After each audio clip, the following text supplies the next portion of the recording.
Sampai nak sinau bapakof, tapi sampai nak janut kulon, tapi nak hukum kudu anu. Wong nyumbang masjid mesti pikirannya itu digo keramik, digo alat wudu, digo bangunan masjid. Terkumpullah duit 100 juta.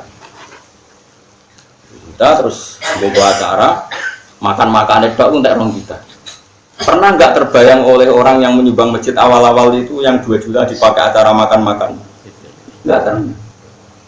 Padahal yang bapakof itu niyatul wakif itu biman zilatin nasi syarek. Teks yang dikeluarkan dari yang wakaf itu setingkat dengan teksnya syarek. Teks nggak boleh dirubah. Maksudnya nggak boleh.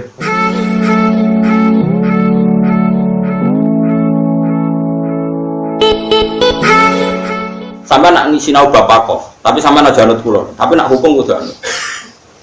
Wong nyumbang masjid mesti pikirannya itu digo keramik, digo alat wudu, digo bangunan masjid. Terkumpullah duit 100 juta. Terus bawa acara makan-makan itu untuk 2 juta. Pernah nggak terbayang oleh orang yang menyumbang masjid awal-awal itu yang 2 juta dipakai acara makan-makan? Nggak pernah. Padahal yang bapakof itu niyatul wakif itu biman zilatin nasi syarek. Teks yang dikeluarkan dari yang wakaf itu setingkat dengan teksnya syarek. Teks nggak boleh dirubah. Maksudnya nggak boleh. Ini kalau suwon siapa saja yang mengurus takbir masjid di sini atau siapa saja. Kalau ada pengajian atau apa itu bikin urunan yang baru untuk pengajian. Karena berarti orang amal untuk pengajian. Jangan pakai kas yang lama-lama. Karena kalau kas yang lama-lama itu untuk masjid. Teksnya untuk masjid dan itu nggak boleh digunakan untuk yang lain. Makanya itu ekstrim betul memang dalam bab fikih. Saya pernah ditanya, ini kisah nyata, ada tamu saya, wongnya wong sugih, kebetulan dia waras, utaknya waras tapi lakukannya rapati waras. Dia cerita, datang ke saya itu secara posisi setengah waras, secara ilmu setengah. Nah ini kisah nyata. Terus di saya itu ada biasa acara santunan yatim piatu. Undangannya juga untuk santunan yatim piatu itu terkumpul 100 juta biasa. Itu tentang daerah wong sugih. Yang datang juga wong sugih. Terus pertanyaan dia, tapi yang 10 juta itu untuk pengajian dan yang namanya pengajian juga ada acara makan-makan, sono anggur macam-macam. Pakai yang 10 juta ya. Berarti yang benar-benar sampai yatim itu 90. Keren loh, sampai kumpul 100 juta ya. Tapi yang 10 juta untuk tak jawabnya dah. Aku kok menjawab jujur apa basa-basi perkara tamu. Jujur Gus. Oh tak pamuk. Wong disebut yatim sing medhit ya lho. Misalnya wong itu CMTA, CPKS, C Wahabi disebut yatim ya nyumbang. Tidak disebut pengajian mubalek. Krungu mubalek NU MTA nyumbang. Krungu mubalek MTA sing NU.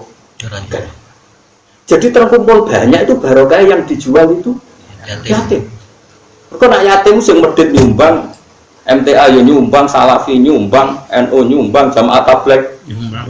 Kira rukin lah nyumbang. Sebut yatim itu tetap nyumbang kan. Matinya atas lah orang nyumbang disebut yatim kok. Artinya apa? Kalimat untuk yatim itu sirot. Paham ya? Setelah terkumpul 100 juta ya berarti milkun lil aitam itu ya miliknya yatim. Artinya kalau 100 juta dipakai yang selain yatim ya harus minta izin yatim. Paham itu? Loh saya ini jajal lah wis, terus tak takoki. Aku selain pinter hukum ya pinter ngakali. Tak takoki. Nak tarian gue pengajian untuk dia, wah 15 juta mau ngotot. Tapi nak gue cah yatim 100 juta itu bukti teori saya benar. Ketika disebut yatim itu beda apa ormas. Bahkan yang biasanya medhit lah disebut yatim itu. Nyumbang. Oh nyumbang. Haru kan wong waras disebut yatim. Pemenang sing dibu ayo kan malah. Cara nah itu. Itu sampai di Fathul Mu'in dikatakan. Bahkan Fathul Mu'in saking ekstrimnya ada masjid diwakafkan untuk orang Syafi'iyah. Itu orang Maliki, jadi imam di situ itu haram. Orang Hanafi itu haram. Aku di sini rapati percaya Fathul Mu'in. Maksud demi se-ekstrim itu. Misalnya ada masjid tak wakafkan imam Habib Syafi'i. Kok orang Maliki jadi pengurus takmir di situ atau orang Hambali itu tidak sah, tidak boleh. Karena teksnya siapa? Wakif itu menduduki posisi kayak syarek, nggak boleh doa. Di sini ambil janggal sampai tua. Padahal kula riyen ro ismuin, bareng suwe-suwe ora janggal gara-gara situ. Aku dikenalan dokter sugih. Nyumbang. Ndekne iku wong sugih sing berpikir masjid itu digo tahlil. Singkat cerita ngamal ning masjid sing ngaramno tahlil. Gremeng lho. Lho kan gak sesuai bayangan ini. Saiki misalnya dia wong Wahabi, nyumbang masjid bayangane ora ono bid'ah, ora ono tahlil. Jebule digo tahlil ke gremeng. Oh, gremeng. Ya Allah, sarang bid'ah, naudzubillah, nangis. Saiki waliane ya sama. Kowe wong NU nyumbang masjid, pikiranmu digo tahlil. Jebule nek ngono dikuasai pengurus haram tahlil. Ya Allah, masjidku. Sehingga karena tadi betapa pentingnya nasus syarih, nasul wakif. Karena wakif ini ya punya karak. Dia bayangkan kebaikan tentu versinya dia, itu paham ya? Bayangkan pengajian ya versinya dia. Bayangkan kebaikan ya versinya dia. Ya cuma anak contoh mu'en itu kula rada rapati cocok, tapi kula hormat sing aran mu'en ulama. Nak Syafi'i iki Hanafi kan mirip-mirip lah, aja contone aja iku, maksudnya contone aja iku. Kayak contohku sing terakhir kok iku rada. Ya rada pas. Lho dia kan ekstrim. Ya jajal sampean, misalnya sampean suke. Dokter ini suke. Masa Gus keliru ngamal. Sampai saking lurune ngamal baru kayak itu kula. Munggo semunggo. Lo jadi duit yang sama tak subhanahu wa ta'ala. Mau kowe kakek syarat aku perkarane kok suatu saat magang itu muni getun meneh. Ngamal kok getun. Lu tapi cara wong sing beda mazhab getun. Sampean berkeyakinan tahlil itu baik. Terus masjid itu dikelola orang yang membid'ah-bid'ahkan tahlil, ikhlas tak? Enggak jawab ya, enggak usah jujur. Atau sebaliknya, sampean berkeyakinan sekali kalau tahlil itu bid'ah. Lalu itu dikelola takmir, silakan tahlil ya. Ya Allah, dari sarang bid'ah. Wakullah bid'atin dolalah. Sehingga diatur oleh fikih kalimatul wakif atau nasul wakif bimanzilati nasis syar'i. Nah sekarang bayangkan dijual yatim, acara santunan yatim piatu. Aku yakin beda ormas, beda karakter, beda model disebut yatim itu mesti kepengen. Tapi nak disebut pengajian, kiainya sopo dulu. Wong alumni pondok tertentu wae di pondok ahli sunnah di pidatoni pondok sing beda gremeng kok. Ayo jajal misalnya daerah Rembang, hormate mbek wong alim. Terus di pidatoni wong sing terkenal selawat tertentu gremeng. Nggih mboten. Daerah tertentu sing seneng macak-macak ngoten niku terus dipidhae beda-beda mesti kan panjang. Tapi sing sugih sae tenan. Lah nggih Gus kula takoki wis mama. Tapi kadung kula lakoni. Wes wong sugih ijo lho Gus tak ijo. Mas kan. Kok mulah tak ijo. Ya wis tak ijo. Terus tahun ngarep Gus nek ana pengajian tetep pengajian tak bayar dhewe-dhewe kok waras. Berangkat pun setengah Gus. Maksudnya wis mamang. Ala ora. Enggak takok kiye-kiye dijawab halal. Sadate ngono ra kok. Tapi dekne cek mamang. Jawabe bahasa basi tak tenan. Nek kula cangkem elek tak jawab tak. Jujur. Tapi takok bahasa basi apa tenan. Tak jawab. Obat alhamdulillah kok dokter. Ini penting kalau aturno karena kita harus terlatih dengan hukum ya. Kalimatul wakif itu bimanzilati nasis syar'i. Makanya kalau wakaf itu berat sekali.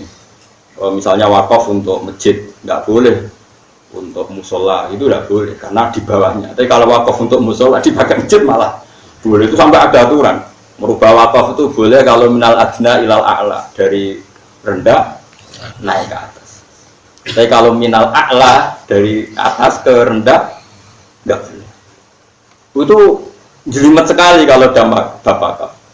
Dan lucunya makanya saya itu tidak cocok yang contoh Hanafi Syafi'i tadi. Sebenarnya kalau kita mungkin contohnya kayak yang saya utarakan tadi. Di zaman akhir kan banyak firqah yang jelas-jelas ekstrim. Sing sitok darani misalnya tahlil sunnah, sing sitok darani bid'ah. Ini kan nggak bisa disatukan. Tapi wong dola ali wakife itu jenis apa ngono. Lan kula ning masjid sing wakife jenis anti tahlil. Kula tahlilan yo wedi wong ora ikhlas malah repot. Atau sebaliknya. Wakif itu punya posisi penting loh dalam bapak wakif. Dan tadi sampai dikatakan nama nasnya wakif itu bimanzilati nasis syar'i. Makanya di Fathul Mu'in itu ada perdebatan. Kalau orang wakaf ke masjid kemudian dia ngomong gini, Abu, untuk kemaslahatan masjid. Wah, itu paling ngel-ngel wong. Tapi ngenakno panitia.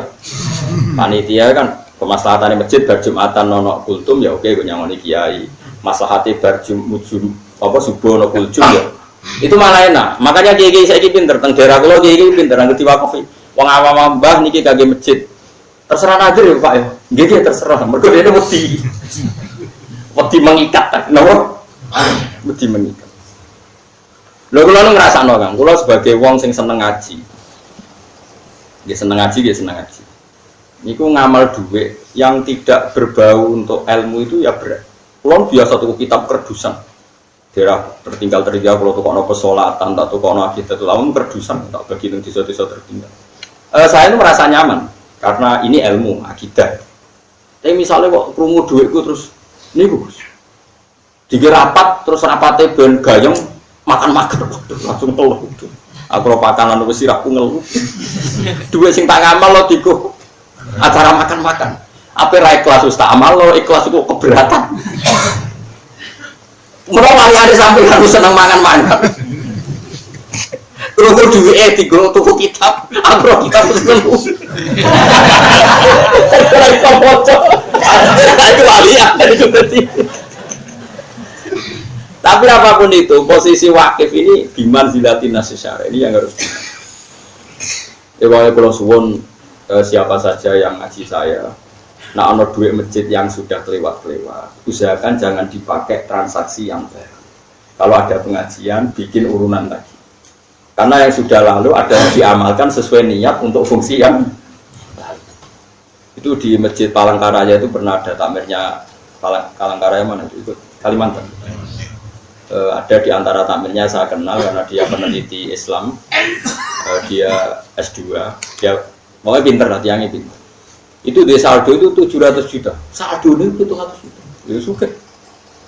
Di situ banyak sarjana Al-Azhar, banyak juga yang ulama lokal tanya, di antara yang ditanyakan saya, boleh nggak ke situ untuk masjid-masjid yang terbelakang, yang di daerah-daerah tertinggal, karena masjidnya itu sudah ada butuh bantuan.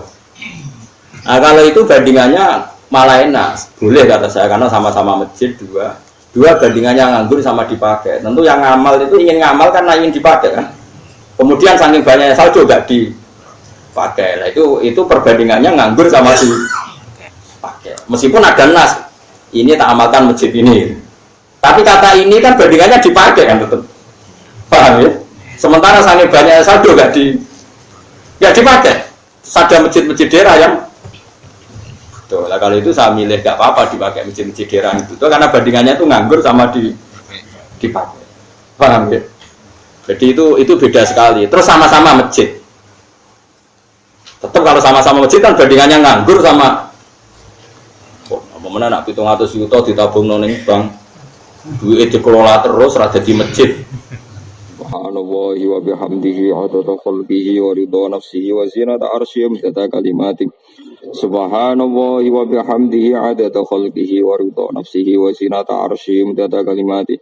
Subhanallahi wa bihamdihi adada khalqihi wa ridha nafsihi wa zinata arsyihi wa kalimatih.